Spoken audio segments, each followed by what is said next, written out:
Pulchérie Abémé Nkogé, née le 11 décembre 1980 à Oyem au Gabon, est une ancienne élève de l'École nationale supérieure de secrétariat de Libreville. Elle a publié son premier recueil de poésie, La vie est un bouquet de fleurs, en 2006. Présidente fondatrice de l'association Jardin du village entre la France et le Gabon, elle est également présidente de l'association des écrivains du Gabon. Découvrons ensemble un récit qu'elle a signé, intitulé « Où est passé Cocotte Eyang ?» un récit pour les plus jeunes. Tout près d'ici, à 2 pâtés de maison, vit une petite fille et sa famille. Son nom est Eyang, mais sa maman, par amour pour elle, l'a appelée Cocotte. Depuis lors, tout le monde l'appelle ainsi. Son papa, sa maman, son grand frère l'aiment tous très fort. Ils adorent lui faire des câlins. Son frère Obamé a 10 ans. Il joue au football, il adore s'enfermer dans sa chambre pour jouer aux jeux vidéo. Cocotte Eyang aime son frère, elle aime aussi sa chambre. Car dans cette chambre se trouve un trésor. Et ce trésor, c'est l'ensemble des jouets d'Obamé, qu'elle aime encore plus lorsque son frère n'est pas là pour l'empêcher de jouer avec. Lorsqu'Obam est à l'école et que leur maman est occupée, Cocotte Eyang prend souvent un malin plaisir à s'échapper dans la chambre de son frère. Elle y met un désordre pas possible. Ce jour-là, maman remarque que Cocotte Eyang n'est pas avec elle. Stupéfaite, elle se demande bien où a pu passer son aventurière de petite fille. Maman sait comment retrouver son bébé perdu.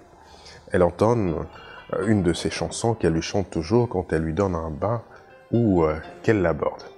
Cocotte Eyang adore cette chanson. Elle sort de la chambre d'Obam pour courir dans ses bras, dans les bras de sa mère, et lui fait un gros bisou. « Où étais-tu passée, petite coquine ?»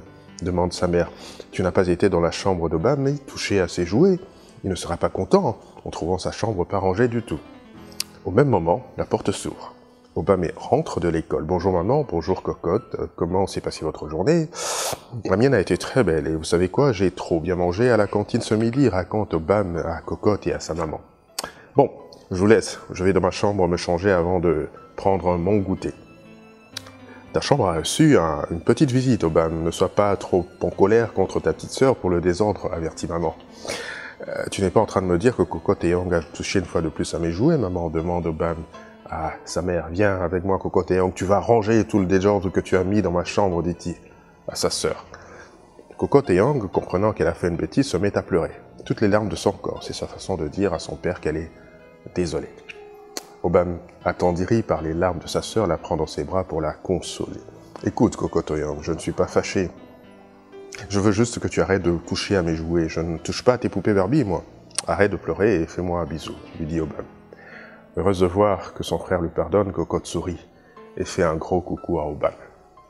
Comme on le voit, malgré quelques clichés récurrents, les publications jeunesse consacrées à l'Afrique se réinventent. Elles stimulent l'imagination tout en parlant de la solidarité et de la protection de l'environnement.